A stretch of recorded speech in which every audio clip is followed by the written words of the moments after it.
आज हर एक अमेरिकी नागरिक को लग रहा होगा कि ट्रंप के राष्ट्रपति चुने जाने के बाद उन्हें किसी बाहरी दुश्मन की जरूरत ही नहीं है। और अब तो अमेरिकी रक्षा कंपनियों के लिए यह सब सच होता भी दिखने लगा है, क्योंकि इनका धंधा चौपट होने के करीब आ चुका है। क्योंकि आज ग्लोबली स्थिति ये बन चुकी है कि ट्रंप दुनिया के किसी भी देश के खिलाफ कुछ भी करे तो वह देश सबसे पहले अमेरिकी रक्षा कंपनियों के धंधे पर ही चोट करती है, क्योंकि उनके लिए अमेरिका को सबसे बड़ी और आसान चोट इससे ज्यादा और कोई नहीं पहुंचाई जा सकती। और सबसे खास बात, जो देश अमेरिका के जितना करीब होता है वो उतनी ही ज्यादा धुलाई भी कर रहा है। दरअसल इस समय आपको लग रहा होगा कि डोनाल्ड ट्रंप भारत के खिलाफ ज्यादा ही सख्त है, लेकिन स्विट्जरलैंड की जो कहानी है उसे सुनकर तो आपको लगेगा कि नहीं, हमसे ज्यादा सख्त तो ट्रंप स्विट्जरलैंड के खिलाफ है। वो कैसे? तो ट्रंप ने इनके खिलाफ सबसे पहले तो 35% के टैरिफ लगाए थे, लेकिन स्विट्जरलैंड पिछले 6 महीने से वैसे ही नेगोशिएशन कर रहा था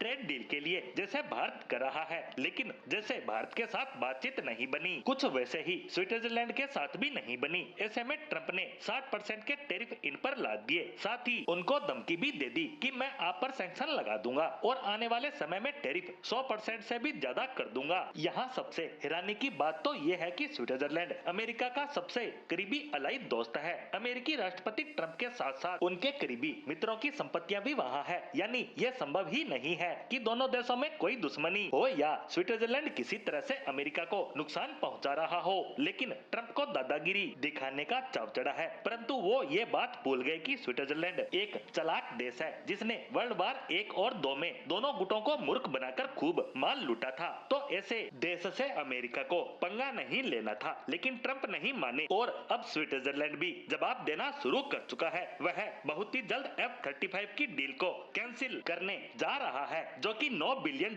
की बहुत बड़ी डील थी। लेकिन अब उसके सांसद, जो कि सत्ता पक्ष और विपक्ष दोनों तरफ से है, सबने सरकार को पत्र लिखा है कि अब समय आ गया है अमेरिकी राष्ट्रपति को जवाब देने का, क्योंकि पिछले 6 महीनों से हम बातचीत कर रहे थे, लेकिन ये लातों के भूत हैं जो बातों से नहीं मानने वाले। इन्हें ठोक कर जवाब देना ही पड़ेगा और इसीलिए ये जवाब देने की तैयारी कर चुके हैं। इस डील को कैंसिल करने के बाद ये भी संभव है कि स्विट्जरलैंड की तरफ से $15 बिलियन के और बड़े डिफेंस के ऑर्डर जो अमेरिकी डिफेंस कंपनियों से जुड़े हैं कैंसिल कर दिए जाए, यानी कि अमेरिकी हथियार कंपनियों को इनके द्वारा बड़ा नुकसान पहुंचाया जाएगा। साथ ही फाइनेंस के सेक्टर में भी अमेरिका को स्विट्जरलैंड ठीक ठाक झटका दे सकता है। यानी इससे साफ हो गया है कि अमेरिका का एक और अलाई देश उसका दुश्मन बन चुका है, जो आगे पूरे यूरोप में भी देखने को नजर आ सकता है, क्योंकि यूरोपियन यूनियन में भी आवाज उठने लगी है अमेरिका के खिलाफ कि ये हमें हमेशा से दबाते आए हैं। अब हमें खुद से डिपेंड होना होगा